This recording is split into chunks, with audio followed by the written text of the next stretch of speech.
खुलुमबाय खुलुमबाय सोरखौ बे समाव ब्रह्म गियान नायगिरि साफ्रोमबो आइ आफामोननिसिम अननाय सिबिनाय खुलुमनाय आरो गाहाम अनसायनायखौ जासिग्रोबाय। दिनै जों बे समाव मोनसे गोदान आयदा लानानै सासे सावरायगिरि जोङो मोननो हादों। दा दिनैनि बे आयदायाव जोङो ब्रह्म गियान चेनेलनि गेजेरजों साफ्रोमबो नायगिरि आइ आफामोननिसिम नैबे आयदाखौनो लानानै फैदों जे गुरुदेव कालिचरण ब्रह्मआ बर' समाजाव जोनोम मोननानै बर'नि धोरोमखान्थि, राजखान्थि, रांखान्थि फारफ्रोमबो बिथिङाव जोबनो गैयै हाबा मावनानै हारिनो गोबां अबदान होलांबाय। जाय हारिनि जाय बिथांनि मावलांनाय खामानिखौ बिथा खालामनानै दिनै बर'फ्रा बा दुलाराय ट्राइबेल माहारियानो सा सानजा भारताव खोमथायै गसंनानै दङ। दा गेदेमा बिथां गुरुदेव कालिचरण ब्रह्म आफानि बे गुवार मावलांनाय खामानिफोरखौ बिथा खालामनानै दिनै सावरायनो लादों नैबे आयदानि गेजेरजों। दा बे समाव आङो सावरायगिरि महरै मोननो हादों जोंनिनो सासे आखा फाखा गुरुदेव कालिचरण ब्रह्म आफानि सायाव गुवारै बाथ्रा मिथिनाय सासे जोङो बेक्ति सुबुं जोङो बे समाव मोननो हादों। बे आफायानो जाबाय अंकुर ब्रह्म। बे आफानिफ्राय दिनै जोङो गुरुदेव कालिचरण ब्रह्म गेदेमा बिथांनि गोबां बाथ्राफोरखौ जोङो मिथिनो नाजागोन। गिबियावनो ब्रह्म गियान चेनेलनि जानानै नों आफानिसिम गिबियावनो खुलुमनायखौ जासिबाय। गासै ब्रह्म गियान नायगिरि बिथांमोननिसिम फिन खुलुमनाय जासिबाय। दा मोनसे आङो सोंलु खालामनो नागिरदों। बर'नि गेजेराव गुरुदेव कालिचरण ब्रह्म उजियामोनब्ला दिनै जाथिया बर' जाथिया थानाय नंला। गुरुदेव कालिचरण ब्रह्मनि आखाइजोंसो रैखा जादों। बे बेलायाव मा फोरमायो? आच्चा, बे बेलायाव आं गिबियावनो बुंग्रोनो हास्थायबाय। गुरुदेव कालिचरण ब्रह्मआ 1860 मायथाइनि 18 एप्रिलाव जोनोम जादोंमोन आरो रुंसारि जादोंमोन 1938 मायथाइनि 8 मेआव। बेखौथ' गासै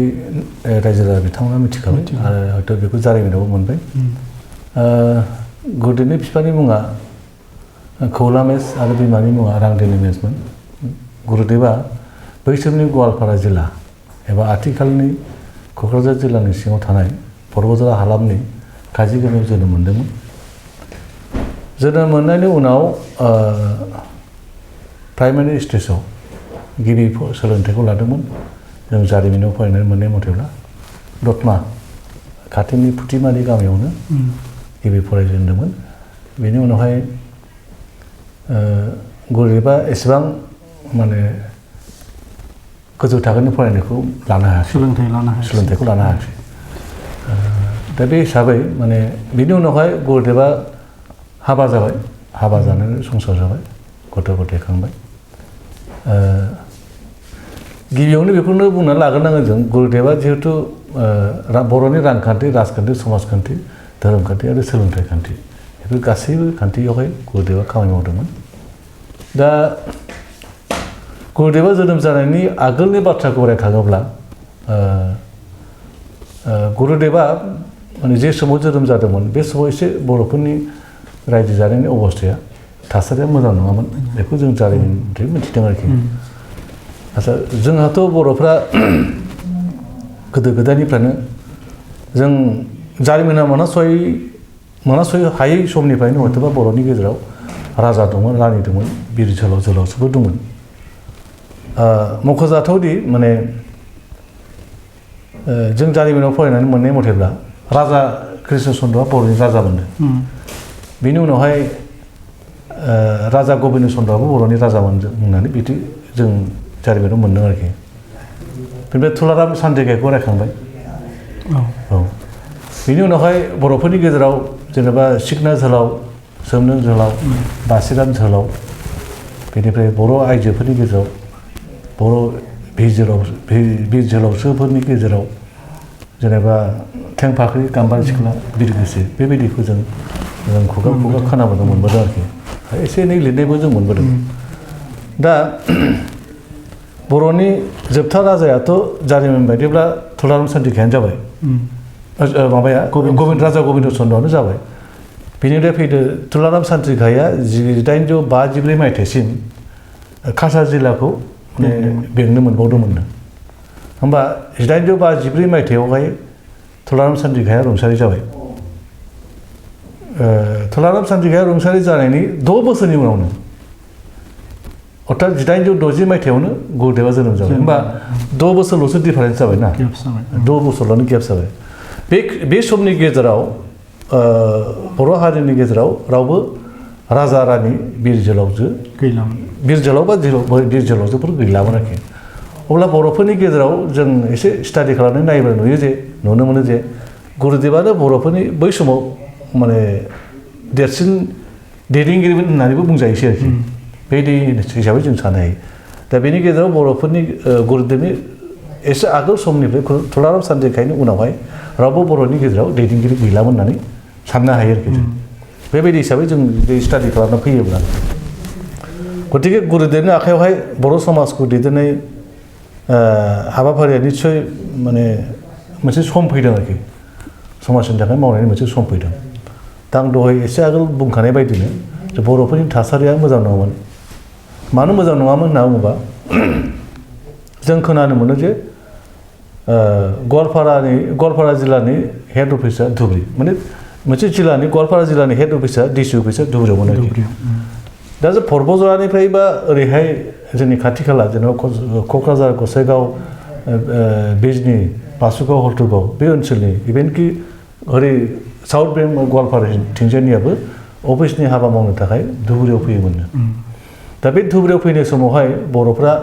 हटेलाव ओंखाम जानो मोनामोन जाहैबाय बा साहा गलायावहाय साहा लोंनो मोनामोन माने हटेलाव थानोबो होआमोन उन्दुनोबो होआमोन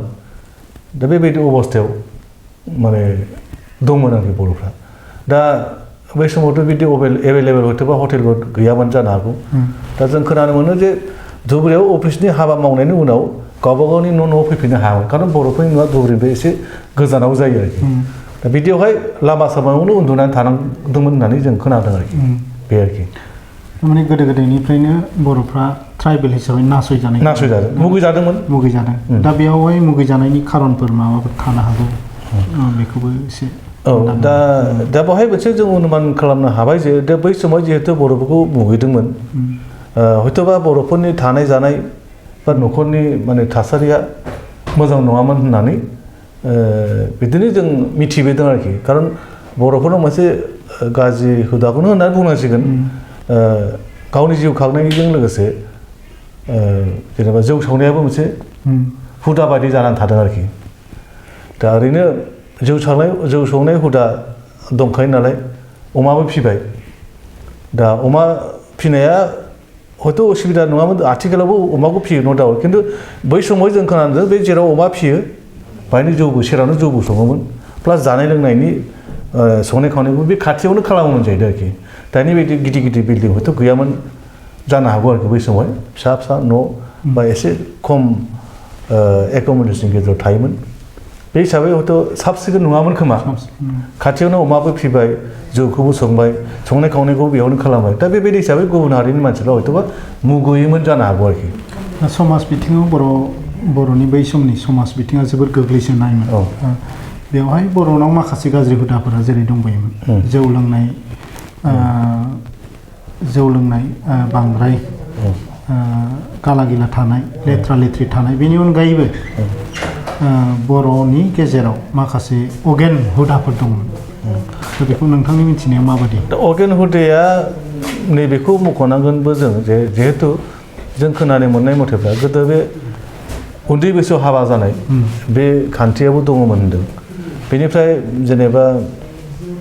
हिन्जाव बोनाय जेनेबा सोरबा सासे सेंग्राया गाव हयथ' उपजुक्त बैसो जाबाय देहा बोलोआ राबाय हाबा खालामनो गोसो जाबाय नाथाय मा जाबाय गावनि गोरोबनाय बायदि हयथ' खाथि खालायाव मोनाखिसै बा सोरखौबा गाव नुनानै फसायखोबाबाय जाय गाव फसायबाथाय गावहा मोनसे हयथ' टिम दङमोन बे टिमखौ लानानै अखानायसि माइ सौनाय समफ्राव बा बहाबा लामा दथायावनो बोनानै लाबोनाय हुदाखौ दंमोन होननानै जों खोनादों आरोखि दा बे मोनसे गाज्रि हुदामोन होनना बुंनांगोन ओमफ्राय हाबा हुखा खुंनाय साद्द खुंनायफ्राव बहाबा साद्द जाबाथाय हाबा खुंबाथाय एकदम सप्तासे गाहाम रंजानाय बेफोरबायदि गाज्रि हुदा दंमोन। दा गाज्रि हुदा बर'नि बेफोरबायदि अगेन आखुनि थाखायनो ब्रिटिश सरकारा बर'खौ क्रिमिनेल रेस हिसाबै बा क्रिमिनेल माने जाति हिसाबै फोसावनो नागिरदोंमोन। बेसेबां सैथोथि दं बेखौथ' अनेक जों फरायनानैबो मोनदों मोननायालाय बेखौथ' होनदों जे क्रिमिनेल ट्राइब होननानै डिक्लेयार खालामनो नागिरबायमोननो नाथाय गुरुदेबा बै समनि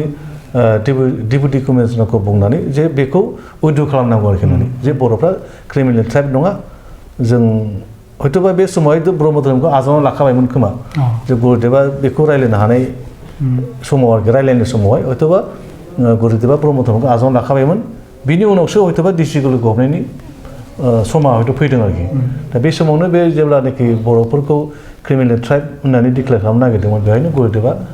डिसिखौ बुंनानै बै समनि डिसि गवालपारा जिल्लानि डिसिखौ बुंनानै बे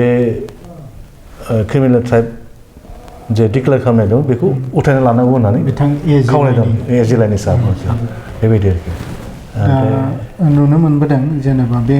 गोलाव सम गुरुदेबनि जिथु समाज फोसाबनाय बे बिथिङाव जों नायोब्ला नुनो मोनो बै समाव गारि मटर लामा सामाबो गैयामोन गुदु हाग्रा गेजेर दा साननानै हमदांस'नो हाया जे जेनेबा बै समाव गुदु हाग्रा गेजेरजों थाबायनानै सानजानिफ्राय सोनाबसिम साहानिफ्राय खोलासिम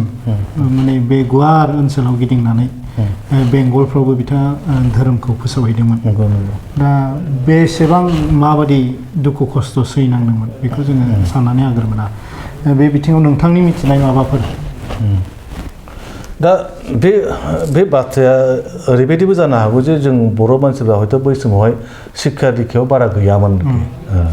जिहेतु बर'फोर थाग्रा जायगाफोरावहाय फरायसालि गैयामोन गुदि फरायसालिबो गैयामोन माने गेजेर फरायसालिबो गैयामोन हाई स्कुलथ' गैखायामोन बै समावहाय दा बिदिनो 10टा 12टा बा बुरजा गामिफोरखौ लानानैसो खुनुरोखोम मोनसे स्कुल गायसननाय बा स्कुल माने फसंनाय बेबायदिखौ गोबाव सम आरोखि माने हयथ' गुरुदेबनि उनावसो बेखौ मोन्दों आरोखि दा गुरुदेबनि समावथ' गुरुदेबा जिहेतु काजिगाव खाथि खाला जायगायाव गंसेबो स्कुल गैयिनि थाखायनो बै समावहाय ब्रिटिशआ खुलिनानै गालांनाय बे फुथिमारि गुदि फरायसालियाव फरायफैनो गोनां जानाया दा गुरुदेबा गाव फरायनायखौ नागारनायनि उनावसो थिपकायाव थांनानै बा काजिगामाव थांनानै 1912 मायथाइयाव प्रथम थिपकायाव गेजेर फरायसालिखौ गायसनदोंमोन आरो बे गेजेर फरायसालिजोंनो कारपेन्ट्रि स्कुलबो गायसननो मोनदों। दा जों खोनानो मोन्दों जे लिरनायबो दं जारिमिनाव लिरनाय दं बै समाव डेपुटि कमिशनार एजे लाइनि साहबनो दरखास्त' होनानै 30,000 रां अनसुंथाइ मोन्दोंमोननो बे 30,000 रांजोंनो बे स्कुलखौ फसंदोंमोन आरो बेनिफ्राय माबाखौ कारपेन्ट्रि स्कुलखौबो फसंदोंमोन। नाथाय उनावहाय बेखौ मा खालामदों थिपकाइनिफ्राय बै गेजेर फरायसालिखौ उथायनानै सापरगावआव लाबोदों दा सापरगावआव फैनानै सापरगाम एमेलगेमेटेड स्कुल हिसाबै दा मिथिजायो आरोखि दा बे सापरगामनि एमेलगेमेटेड स्कुलानो माने गोदो थिपकायावमोन आरोखि बेबायदि आरो दा बेफोरजों जाबजों हयथ' फरायनायनि थासारिया मोजां फरायनायनि स्कपा गैयामोन नालाय लेखा फरायाव गैयामोन हयथ' एसे एनै हयथ'बा गोजान गोजौ सोरबा सासे सानै फरायबाय जानो हागौ नाथाय बेथ' थोजासे नङामोन आरोखि बेबायदि गाज्रि अबस्थायाव थानायखाय गुरुदेबा हयथ' सानखांबाय जानो हागौ जे आं माबा मोनसे मावनांगोन आरोखि दा बेखौ हयथ' गुरुदेबा साननानै मोनसे धोरोमनि लामाखौनो गिबि लानानै बेनिफ्राय समाज फोसाबनायनि बेबस्थाखौ माने सिन्था खालामदों आरोखि दा बे हिसाबै गुरुदेबा 1905 मायथाइयाव कलिकातायाव थांनानै परमहंस श्रीनाथ स्वामी बाबानिफ्राय दिक्षा लानानै फैनानै 1906 मायथाइयाव पर्बतरा हालामनि सिङाव थानाय गैनागुरि गामियावहाय 7 सान आरो 7 हर अखण्ड जयग होनायनि गेजेरजों माने ब्रह्म धर्मखौ फोसावजेनदोंमोन आरोखि 1906 मायथाइयाव दा बेफोरनि खारनखौ जोंथ' बांद्राय गोथौबो हाबनोबो हाला दा बै समाव जों खोनानो मोन्दों जे बर'फ्रा माने बाथौखौनो गुदि होननानै बाथौ धोरोमखौ आजावना लाबोदोंमोन नाथायबा हयथ' मोनसे साननाय फैबाय जानो हागौ जे बाथौजोंनो जुदि एसेबां मोजां समाजा फोसाबजायोब्ला हयथ' मानोथो जेनेबा समाजा फोसाबजादिया धोरोमनि लामाजोंथ' माने इसोरखौ जेनेबा फोथायनाय बा गावनि गोसोखौ माने गावनि गोसो गोरबोखौ गोग्गो खालामनाय बे मोनसे कनसेप्ट आरोखि बिदि जानांगौ नालाय दा बेजों हयथ'बा गोसोफ्रा बर'फोरनि साननाय हनायफ्रा सोलायाखै आरोखि मुगाजों लोगोसे सोलायबोनांगोन सोलायजायाखै आरोखि दा जों खोनानो मोनो आरोखि गुबुन गुबुन जौगानाय हारिफोरा बै समावथ' समाज फोसाबजाखानाय ओरैनो जों खोनायो जे बाङालि समाजा एसे गोबाव सम आगोलावनो समाज फोसाबजादों आरोखि बिनि उनावहाय असमिया बिथांमोनहाबो असमिया रावारि बिथांमोनहाबो गावसोरनि समाजखौ फोसाबजाबाय होनदों दा समाजखौ फोसाबजानायनि गुदियाव जुदि जों थाङोब्ला आरोखि जेनेबा आसामावबो भारतआवबोथ' गोदोहाय जेनेबा सुति सावनाय सुति दाहाया दंमोन सुति सावनाय नियमा दङ बेखौ राजा राममोहनासो उथायदों बेनिफ्राय हयथ'बा महापुरुष श्रीमन्त शंकरदेवा आसामाव जोनोम जानायनि उनाव असमिया समाजा फोसाबजाबाय होनना बुंदों दा बिदिनो आसामावनो आरोखि महापुरुष श्रीमन्त शंकरदेवा गिबि महापुरुष होननानै मिथिसार जाबाय बिनि उनाव गोबां असमिया लिरगिरिफ्रानो बा साहित्यिकफ्रानो गुरुदेबखौ आसामनि द्वितीय महापुरुष होनना बुंदों आरोखि दा बे हिसाबै हयथ' गुरुदेबनि मावलांनाय जे बिहोमा बिनि सायावनो बेस खालामनानै गुरुदेबखौ द्वितीय महापुरुष होननानै मख'नो गोनां जादों औ दा बे आरोखि दा गतिके गुरुदेबा नट अनलि धोरोम फोसावनायजों लोगोसे दहाय आं बुंनाय बायदिनो बर'नि रांखान्थि समाजखान्थि धोरोमखान्थि राजखान्थि रांखान्थि समाजखान्थि धोरोमखान्थि आरो सोलोंथाइ खान्थि बे गासैबो बिथिङावनो हाबा मावदों दा धोरोम माने सोलोंथाइ खान्थि होनना बुङोबा धोरोम खान्थिखौथ' बुंखाबायसै धोरोमजों मोनसे गोथों लामाजों लांनो थाखाय समाज गोथों लामाजों लांनो थाखाय बेखौ हाथियार बायदि लाबाय सोलोंथाइनि बेलायावहाय जिहेतु गाव फरायनो मोनाखै खाथि खालानि खुनु स्कुलाव फरायनो मोनाखै जायनि थाखाय बेखौ गोसोखांनानै बै समनि डेपुटि कमिसनारखौ बुंनानै टिपकायाव प्रथम स्कुलखौ गायसनजोबाय बे जाहैबाय सोलोंथाइनि लाइनावहाय समाज बेंनायनि बेलायावथ' समाजनि बेलायावबा जों गुरुदेबा जिहेतु बर'नि फान्दुलिपिखौ लिरनानै गालांदोंमोन बेवहाय 126टा दफा दंमोन दा 126टा दफानि गेजेरजों बर'फोरखौ मा राहाजों बर'फोरनि समाजखौ मा राहाजों बेंनायनि राहा बेबायदि मोनसे बेंनानै दोननायनि राहा मोनसे बान्दो बायदि आरोखि बेबायदि एसे मोनसे साननाय परिबेसखौ हयथ' बिनि दारै लाबोदों आरोखि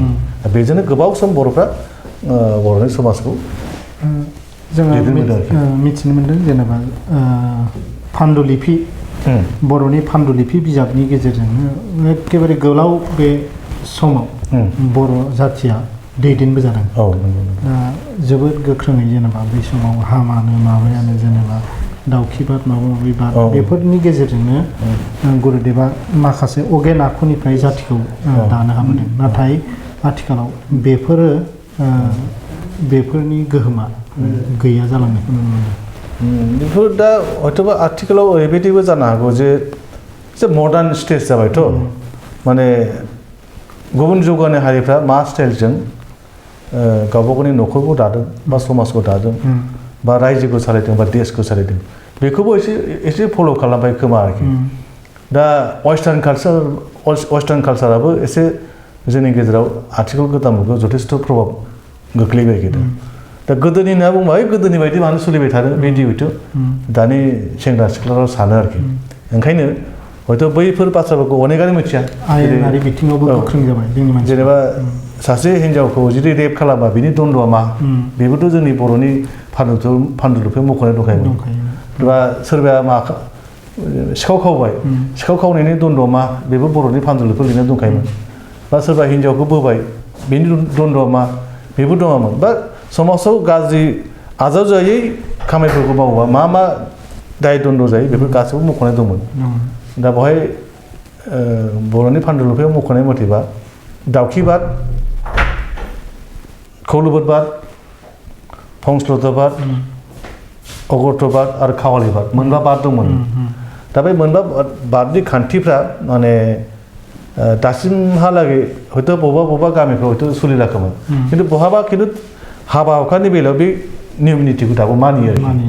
खायसे समाजाव दाबो मानिनानै दं आरोखि दा हयथ' गोबाङा हयथ' मानिला दा बेखौ मानो मानिया बेखौथ' जोंथ' थाफा थानानै मावफानो मोना जाहैबाय नालाय बे समावथ' धोरोमनि जेबो फारागानो गैयामोन गासिबो बे गुरुदेबनि होलांनाय पान्डुलिपिजों बर' जाथिया सोलियोमोन नाथाय नैबे 19 जौथाइनि जोबनाय फारसेसो नैबे बुस्थुआ लासैनो गैया जालांदों दा राजखान्थि बेलायाव जों बुङोब्ला जेनेबा गुरुदेबआ साइमन कमिसननो मेम'रेन्डाम होदोंमोन होननानै बयबो मिथियो 1929 मायथाइनि 4 जानुवारि बेलासिनि 2:30 गुरुदेबआ साइमन कमिसन मेम'रेन्डाम होदोंमोन दा एक्चुअली साइमन कमिसनखौ जों फरायनानै नायबाय जों मिथिबाय जे साइमन कमिसनाव गासै 7 जन सोद्रोमाफोर दंमोन दा बे 7 जन सोद्रोमाफोरनि गेजेराव सार साइमना जाहैबाय चेयारमेन साइमना जाहैबाय चेयारमेन क्लेमेन्ट एटलीआ मेम्बार डनाल्ड हावार्डआ मेम्बार एडवार्ड केडवाना मेम्बार जसलेन फक्सआ मेम्बार हेरी लिवी लसना जाहैबाय मेम्बार बेबायदि हिसाबै 7 जन मेम्बारफोर दंमोन सोद्रोमाफोर दंमोन नाथाय बे सोद्रोमाफोरनि गेजेराव भारतनि रावबो दैदेनगिरिफोरनि मुं गैया आरोखि दा बै समावथ' भारतनि दैदेनगिरिफोर नङाबा होननानै बुङोबाथ' इण्डियान नेशनेल कंग्रेसखौनो होनना बुंजायो दा महात्मा गान्धीयानो इण्डियान नेशनेल कंग्रेसनि प्रेसिडेन्टमोन दा बे साइमन कमिसनाव इण्डियानि रावबो दैदेनगिरिफोरनि मुंखौ थिसननायनि थाखाय जोंनि भारतनि दैदेनगिरिफ्रा साइमन कमिसननि एगेन्स्टै हेंथा होनांगौनि मोनसे प्रस्ताब लादोंमोन दा माद्रासआव जानाय इण्डियान नेशनेल कंग्रेसनि कनफारेन्सआव साइमन कमिसनखौ हेंथा होनायनि थाखाय प्रस्ताब लादोंमोन दा बेबायदि हिसाबै कंग्रेसनि कनफारेन्सआव प्रस्ताब लानाय बायदियैनो लाहौराव जेब्ला 1928 मायथाइनि 30 अक्ट'बराव लाहौराव साइमन कमिसननि एगेन्स्टै प्रथम आन्दलन खालामजेनदों आरो बे आन्दलनखौ नेतृत्व होदोंमोननो लाला राजपत रायआ दा लाला राजपत रायआ आन्दलनखौ नेतृत्व होबाय नालाय दैदेनबाय नालाय ब्रिटिश पुलिसआ टार्गेट खालामबाय ब्रिटिश पुलिसफ्रा टार्गेट खालामनानै लाला राजपत रायखौ बुबाय जखम खालामनानै हस्पिटालाइज जादों लाला राजपत रायआ हस्पिटालाइज जाबाय नालाय हयथ'बा बेसेबां जखम जादों जाया बेखौथ' हयथ' माने बारा केयार खालामाखिसै खोमा बिदिखाय उनाव सिरियास जालांनानै हस्पिटाल थैनो गोनां जाबाय जेब्ला लाला राजपत रायआ थैबाय रुंसारि जाबाय अब्ला सारा इण्डियाआवनो आरो बिराद गाज्रि मोनसे परिबेस जाबाय माने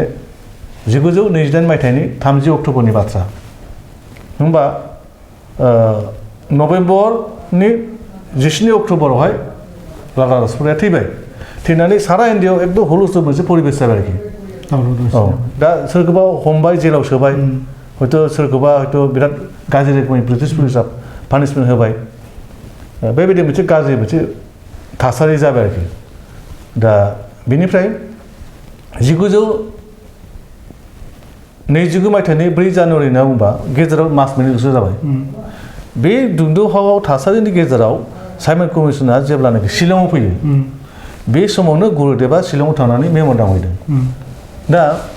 साननो गोनां बाथ्राया बेसो जे साइमन कमिसननि एगेन्स्टै भारतनि दैदेनगिरिफ्रा जेरै महात्मा गान्धीखौनो होनदों मतिलाल नेहरूखौनो होनदों बा सुभाष चन्द्र बसुखौनो होनदों बा जवाहरलाल नेहरूखौनो होनदों गासैबो दैदेनगिरिफ्रानो साइमन कमिसननि एगेन्स्टै आन्दलन खालामदों बिनि थाखाय लाला राजपत रायआ थैनोबो गोनां जाबाय बेबायदि थासारिनि गेजेराव साइमन कमिसननि मेम'रेन्डाम हैदों गुरुदेबआ दा हयथ'बा गुरुदेबआ ओरैबायदि हयथ' सानबायमोन खोमा जे भारतआ मालाबा स्वाधीन जागोन आरो आसामाबो मालाबा रायजो जानो हागौ नामा दा बे स्वाधीन भारतआव आरो आसाम रायजोआव बर'फ्रा गुबुन गुबुन जौगानाय हारि माहारिजों लोगोसे समानै थांनानै थानो हागोन ना हाया नैबेखौ बेस खालामनानैसो गुरुदेबआ साइमन कमिसननो मेम'रेन्डामखौ होदोंमोन आरोखि दा गुरुदेबआ साइमन कमिसननो मेम'रेन्डाम होनायनि 8 बोसोरनि उनाव आसाम लेजिस्लेटिभ एसेम्बलि काउन्सिल गठन जाबाय बे काउन्सिल गठन जानायनि उनाव 1929 आवहाय बा 1929 मायथाइयाव मेम'रेन्डाम होबाय 4 जानुवारियावहाय गुरुदेबआ साइमन कमिसननो बेनिफ्राय 1937 मायथाइनि 1 एप्रिलावहाय Assam state legislative assembly council जाबाय अर्थात माने आसामा रायजो जाबाय बेनिफ्राय बिनि गिबिसिन प्रधान मन्त्रियानो जाहैबाय बै समाव प्रधान मन्त्रि होनना बुङोमोन बिनि गिबिसिन प्रधान मन्त्रियानो जाहैबाय माबा आरोखि महम्मद शाहजादुल्ला दा महम्मद शाहजादुल्लाया जाहैबाय मुस्लिम लीगनिफ्राय ओमफ्राय बै समाव कंग्रेसनि दैदेनगिरि होनना बुङो आसामाव गपिनाथ बरदलै दा जों जारिमिनखौ फरायनो मोननाय मथेब्ला माने महम्मद शाहजादुल्लानि उनाव गपिनाथ बरदलैयाबो भारत स्वाधीनता जानायनि आगोल प्राइम मिनिस्टार जादोंमोन अर्थात माने प्रधान मन्त्रि जादोंमोन दा बै आसाम स्टेट लेजिस्लेटिभ एसेम्बलि काउन्सिलावहाय गासै 108 जन एमएलए दंमोन गासै नर्थ इस्ट आथिखालनि गासै नर्थ इस्ट 7 सिस्टारा आसामाव दंमोन इभेन बांलादेशनि आथिखालनि बांलादेश अर्थात बै समनि पूर्व बंग जेरै धुबुरीजों नांजाबनाय बा वेस्ट बेंगलजों नांजाबनाय Rangpur district Mymensingh district Chittagong district Sylhet district Pargana डिस्ट्रिक्टखौबो होनदों नामा बे मोनबा डिस्ट्रिक्टआ बे समाव आसामजों दंमोन आरोखि दा बै बांलादेशनि आगोलनि बे मोनबा डिस्ट्रिक्टजों दानि नर्थ इस्ट अर्थात गोदोनि आसाम गासै 108 जन एमएलए दंमोन दा बै 108 जन एमएलएफोरनि गेजेराव 6 जना जाहैबाय गासै 6 सा एमएलए सीटआ जाहैबाय एसटी दा बै रिजार्भेसन रिजार्भ फर एसटी आरोखि दा एसटी रिजार्भेसननिफ्राय गवालपारा जिल्लानिफ्राय रुपनाथ ब्रह्म गेदेमा बिथाङा क'क्राझारनिफ्राय बिथाङा एमएलए जाजेनबाय बेनिफ्राय कामरुप जिल्लानिफ्राय हरिसिङानि रबिचन्द्र कसारि बिथाङा गेदेमाया एमएलए जादों बा 108 जन एमएलएफोरनि गेजेराव बै समनि भारत स्वाधीनता जानायनि आगोल 1937 आव बर'फोरनिफ्रायबो 2 एमएलए जानाय बे गोरलै बाथ्रा नङामोन आरोखि हयथ'बा गुरुदेबा साइमन कमिसननि मेम'रेन्डाम होआमोनब्ला बेखिनि सुबिदाखौ मोनगोन ना मोनामोन आच्छा बेनि उनावथ' गेदेमा रुपनाथ ब्रह्मआथ' भारत स्वाधीनता जानायनि उनावबो एमएलए जादों मन्त्रिबो जादों दा 5 खेब ना बेसेबांबा एमएलए जादों आरोखि 5 खेब ना 6 खेब एमएलए जादों बे समनि गेजेरावनो आरोबाव फिर वेस्ट बेंगलावबो 1957 मायथाइयाव नैबे आलिपुर जिल्लानि सिङाव थानाय आथिखालनि खालसिनि समस्ति बेखौ 1957 मायथाइयावहाय बे समस्तिखौ दाजेनदोंमोन बे बियाबखौ दाजेनदोंमोन खालसिनि बियाबनि गिबिसिन एमएलएआबो 1957 मायथाइयावहाय देबेन्द्रनाथ ब्रह्म बिथां गेदेमायाबो ब्रह्म धोरोमनिनो सासे ब्रह्म धोरोम सिबियारि ब्रह्म नखरनिनो बे गेदेमा बिथाङा देबेन्द्रनाथ ब्रह्म बिथाङा बै समाव एमएलए जाजेनदोंमोन मा गुरुदेबनि राजखान्थि बिथिङाव प्रभाबा आसामावबो दंमोन इभेन वेस्ट बेंगलावबो दंमोन गतिके गुरुदेबा राजनितिकआवबो जे हाबा मावदोंमोन बेनो मोनसे गिदिरथार मोनसे फोरमान अबदान दा बिथांनि होलांनाय अबदाना आथिखालाव दुलाराय ट्राइबेल माहारिखौनो सेफगार्ड होनाय दा बे रैखाथि होलांनाय जोंनि ट्राइबेल माहारि बा बर' माहारियाव बेसेबां दिनैनि दिनाव बिथांनि जिथु अबदानखौ बावगारलांनो हमदों दानि जोलैफ्रा दा बे बिथिङाव मा बुंगोन दा बेनि सायावनो जों गोदान मुगानि माने लाइमोनफोरखौ मिथिहोनो थाखाय गिदिर गिदिर मोनसे सेमिनारनि जोंहा दरखार दं आरोखि गोनांथि दा गोहोआव थानाय अर्थात सरकाराव थानाय गोबां गेदेमा बिथांमोनाबो गुरुदेबनि सोमोन्दै हयथ' स्टाडि खालामाखै मिथियाखै आरो जोंनि बर'फोरनि गेजेरावबो अनेका हयथ' मिथिया आरो अनेका हयथ' मिथियो बेनि थाखाय मिथिनायफोरखौ लानानै गोरोंफोरखौ लानानै गुरुदेबखौ जाय मोजाङै मिथियो अर्थात गुरुदेबा होलांनाय ब्रह्म धोरोमनि सोमोन्दै जायफोरानाखि मोजाङै मिथियो बिथां गेदेमाफोरखौ लानानै जों सेमिनार फाथिनांगौनि खुब दरखार दं आरोखि मोनसे सेमिनारनि गेजेरजोंसो मोनसे सावरायलायनायनि गेजेरजों जों गुरुदेबनि सोमोन्दै हयथ' जों मिथिगोन आरो ब्रह्म धोरोमनि गोथौ सानस्रि बा गोथौ शास्त्रनि बाथ्राफोरखौ हयथ' मिथिगोन गतिके गुरुदेबनि सान्थौ आरो सानस्रिनि सायाव बेस खालामनानै जों सेमिनार फाथिनायनि खुब गोनांथि दङ अब्लासो जोङो लाइमोनफोरखौ जों मिथिहोनो हागोन बा इयुन जेनेरेसनखौ जों मोजाङै मिथिहोनो हागोन आरोखि दा बेखौ सावरायलायनायनि मोनसे जोंनो परिबेस मोनसे थासारि जोंनो नांगौ आरोखि दा साबायखर थाबाय बाबा नोंथांनिसिम दा बे समाव साफ्रोमबो ब्रह्म गियान चेनेल नायगिरि साफ्रोमबो बयनिसिमबो बे समाव फिन अननाय सिबिनाय खुलुमनायखौ जासिबाय आरो दिनै जों बे आयदाखौ एसेयावनो दोनथ'नानै सानबाय दा जोङो दिनैनि बे आयदायाव गुरुदेब कालिचरन ब्रह्मनि होलांनाय बिहोमा समाज आरो राजखान्थि मोननै बिथिंखौ जों सावरायबाय आद्रा थानाय बाखि आयदाखौ जों फैबाय थानाय समफोराव फिन सावरायफिनगोन होननानै जोङो बे समाव दिनैनि बे सावरायनाय आयदाखौ बेखिनियावनो दोनथ'बाय आरो जोबथारनायाव आङो दिनैनि बे गावनि बेसेन गोसा समखौ होनानै बे दान्दिसे सावरायनायखौ जाफुंसार खालामनायनि थाखाय जोंनिनो गेदेमा बिथां सावरायगिरि अंकुर ब्रह्म आफानिसिम बे समाव ब्रह्म गियानि जानानै अननाय सिबिनाय खुलुमनायखौ फिन जासिनानै दिनैनि बे आयदाखौ बेखिनियावनो दोनथ'नाय गोजोन्थों।